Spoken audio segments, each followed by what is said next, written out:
Section 7.3, Hypothesis testing for the mean population with the deviation unknown.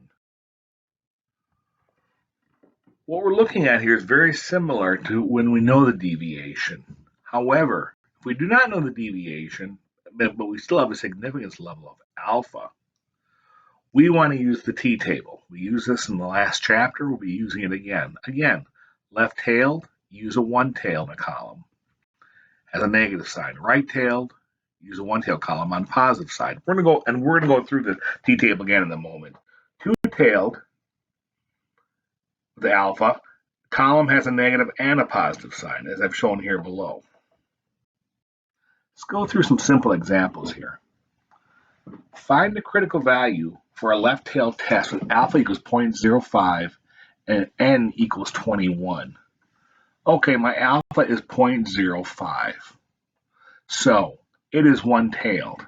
And there's two ways to look at this. One, first of all, let's find our degrees of freedom. It's 21 samples, so it's 21 minus 1, which is 20 degrees of freedom, which is right here. And if you notice, up here we have a one tail right here and two tails. This is one-tailed, it's left-tailed. So I'm going to look at left-tailed at alpha 0.05, which is one-tailed right here, alpha 0.05, and that gives me 1.725. Now, it's on the left side, so it's less than 0. So I'm going to make sure it's negative 1.725. That's why I put the negative there. It's on the left side. It's less than 50%. Let's go through another one. Critical value, a left-tailed test with alpha equals 0.01 and n equals 14. So alpha 0.01, it's one-tailed, so it's going to be this upper area right here. And here's 0.01 at one tail. And then it's 14 samples, so it's 14 minus 1, 13 degrees of freedom. So 13 degrees of freedom is right here. And 13 degrees of freedom at alpha 0.01 at one tail is 2.650. And that's actually negative 2.650 because it's on the left side where it's less than 0 deviations. Critical value alpha 0.01 and n equals 17 for a right-tailed test. So it's on the right side, but it's still one tail. So it's one-tailed. Alpha, again, is 0.01, so it's along this column right here. And 17 samples minus 1, which is 16 degrees of freedom. So 16 degrees of freedom at alpha 0.01 and gives us a 2.583 score. And it's positive since it's on the right side. Here's another one on the right side. Critical value alpha equals 0.10 and n equals 9. So number of samples is 9. Alpha 0.10 is right tail, so that makes us one tail. Let's find 0.10 right there as one tailed. N equals 9. So number of samples, 9 minus 1 is 8, and that's 8 degrees of freedom, which is this right here. 8 degrees of freedom at 0.01 is 1.397. And I'm mapping these all out here for you to show what alpha 0.01 is in this case, and t equals 1.397. That is our deviation here on the t-table. And it's positive since it's on the right side. Here's a two-tailed one. Alpha 0.10. Now it's two-tailed, so I'm going to go to the second row right here and find where 0.10 is. It's right here. And it's 26 samples, so it's 26 minus 1, 25 degrees of freedom. Right there. 25 degrees of freedom, 0.10 for two-tailed is 1.708. It's two-tailed, so it's going to be negative 1.708 on the left side and positive 1.708 on the right side, because we split that alpha in half, so it's 0.05 on both sides. But that's how we measure that.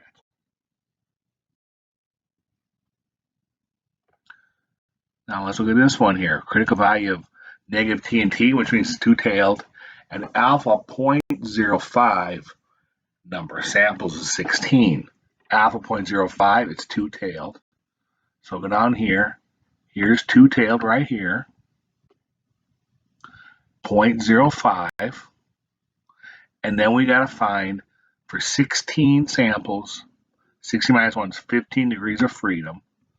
So 15 degrees of freedom and alpha 0.05 for two tails is right here, 2.131.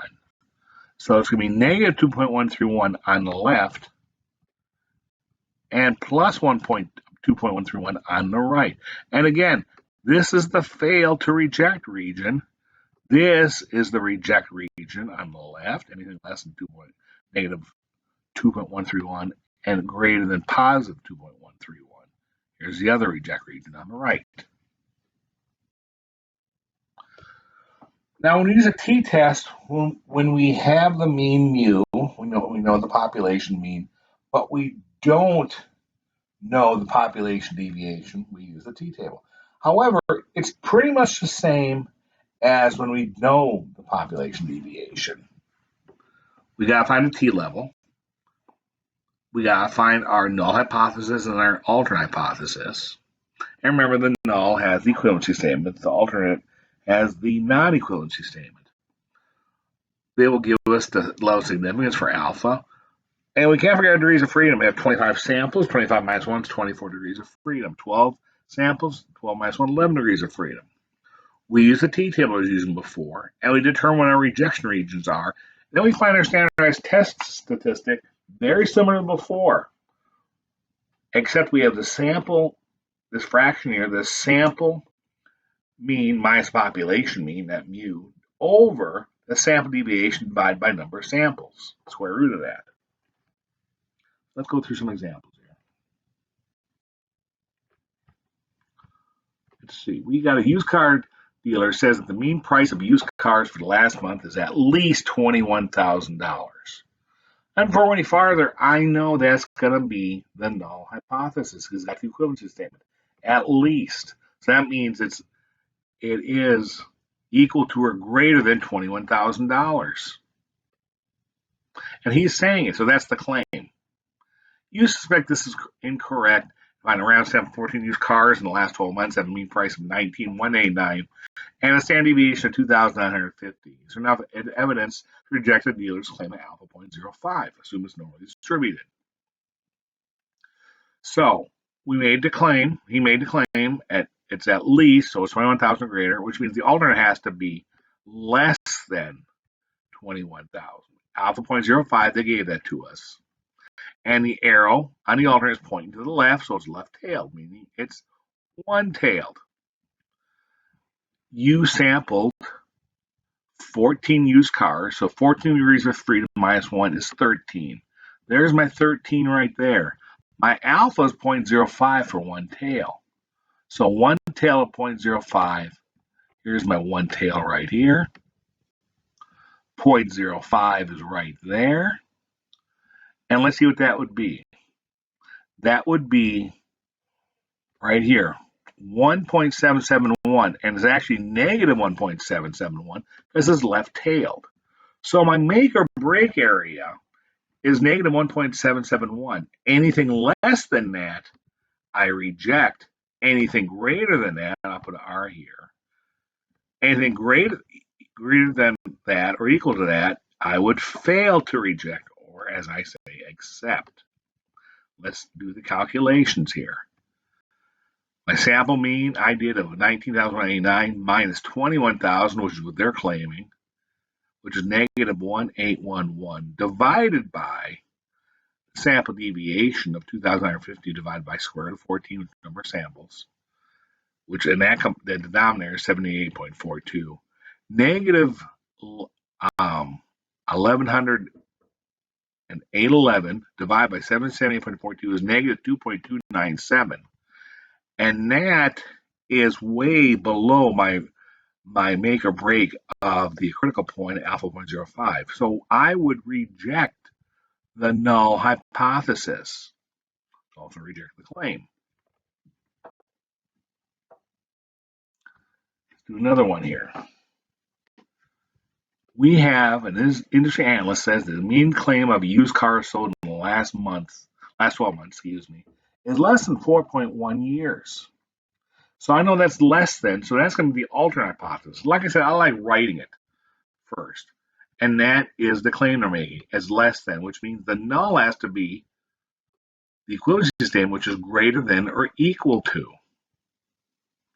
And I see the arrow going to the left, so it's going to be one tail is left tail. We have sample 25 used cars sold in the last 12 months has a mean age of 3.7 years and a standard deviation of 1.3 years. So we have evidence to support the analyst's claim at alpha 0.10. Their main claim it is less than 4.1 years. Let's take a look at this. We've already know it's left tail. They give us alpha 0.01. 25 samples, 25 minus 1 is 24 degrees of freedom. One tailed at 0.10 is right here. There's my one tail right there. 25 samples, which makes it 24 degrees of freedom. And let's see where these meet. 24 degrees of freedom at a one tail of 0.10 gives me 1.318. And that would actually be negative 1.318 since it's left-tailed. So that is my make or break right there. Anything over here, I reject. Anything to the right of my make or break, that negative 1.318, I would fail to reject or accept. So my sample mean, 3.7 minus 4 is negative 0.3. That's my numerator. My sample deviation, 1.3 divided by the squared number of samples, which is 25. 1.3 divided by 5 is 0.26. So negative 0.3 divided by 0.26 is negative 1.15. And that is in the fail to reject region, as we found right here. So we would not accept the claim, and we support the null hypothesis that it is greater than or equal to 4.1 years.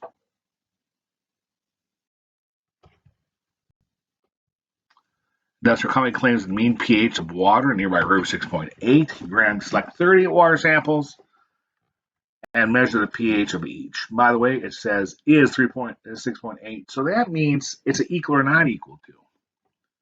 You collected 38 samples. You found a sample mean of 6.7 and a sample standard deviation of 0.35. Is there enough evidence to reject the company's claim at alpha 0.05? The company's claim is 6.8, and that's the equivalency statement. So that is the null hypothesis, which means the alternate has to be the non-equivalency, so it's not equal to 6.8. You want to know what alpha 0.05, and since it's equal or not equal, I know it's two-tailed. 38 samples, 39 samples, 39 minus 1 is 38 degrees of freedom. Let's find out where everything's at here. Now, I'm going to show you something here. It goes from 1 to 30 on our T-table sheet, but then it goes right to 40. If it's 30, 35 or greater, go to 40, and then it goes to 60, 80. If it's 34, 33, 32, 31, go to 30. So we're just going to estimate here. So I've got 40, and my claim for two-tailed right here is 0.05. So two-tailed 0.05 at 4 degrees of freedom is 2.021, and it's two-tailed, so it'll be negative 2.021 and positive 2.021. Now, so anything less than that, over here I'd reject. The less than negative 2.021 and positive greater than 2.021 on the right, I'd reject. Anything within those areas right here, I'd fail to reject. So let's do the calculation. Sample mean mine 6.7 minus 6.8 is negative 0.1. Sample deviation is 0.35 divided by squared number of samples, which is square root of 38. Get negative 0.1 over 0.056, negative 1.79. Right here. So it is in the fail to reject region. We would fail to reject the null hypothesis and actually supports the industrial company's claim it is at 6.8.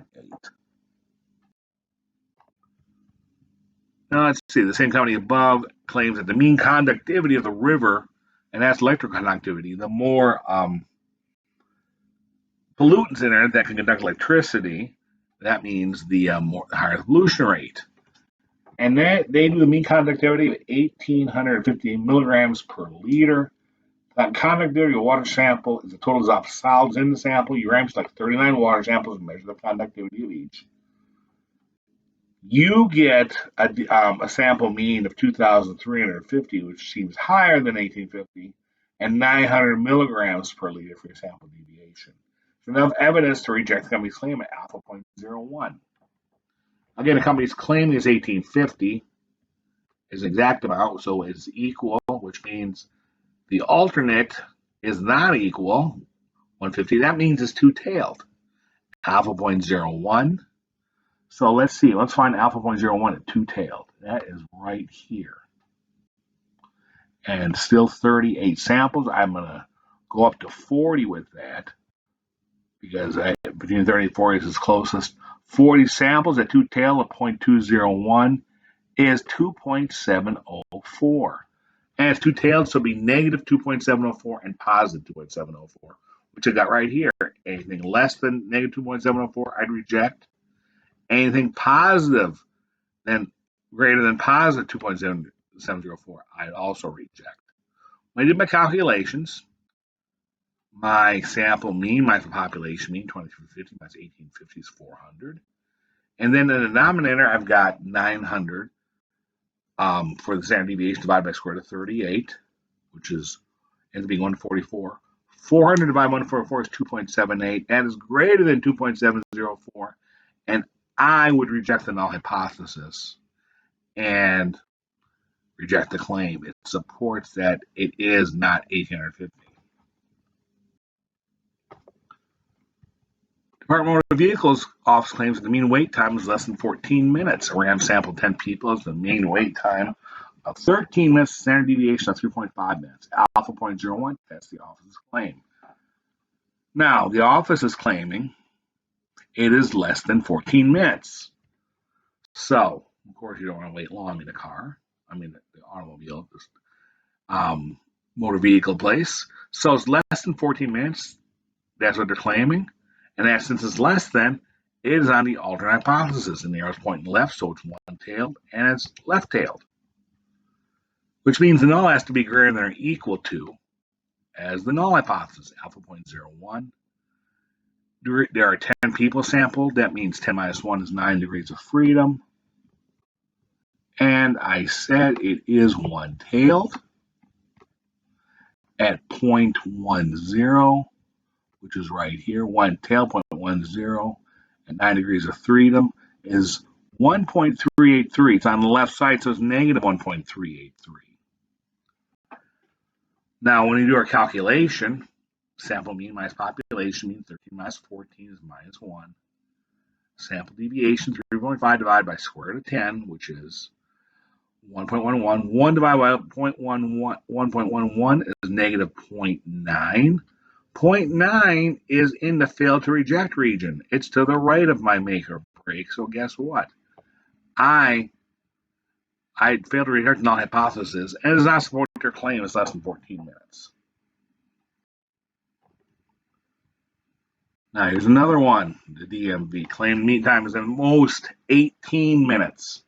So that means it can be less than or equal to 18 minutes. That's my equivalency statement, so that's the claim.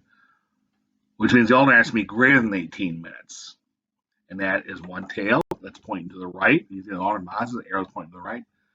Ran a sample of 12 people, mean time of 15 minutes, sample deviation 2.2 minutes. Alpha 0.05, test the office's claim. Assume it's normally distributed. We've done our null and alternate hypothesis, alpha 0.05. We already said it's right tail because that's where the arrow's pointing. 12 samples, 12 minus 1 is 11 degrees of freedom. So I got 11 degrees of freedom here. And I'm looking at alpha 0.05 one tail. There's my one tail, 0.05. And that gives me 1.796 as my make or break, which is right here. Anything to the right of that, I reject the null. Anything to the left of that, I fail to reject. So when I do this, I get my sample mean minus my population mean, which is 15 minus 18 minus 3, divided by sample deviation 2.2, divided by square root of number of samples, which is 12. Negative 3 divided by 0.6633 is negative 4.52. And that is less than 1.796, so we'd fail to reject it. Way on the other side.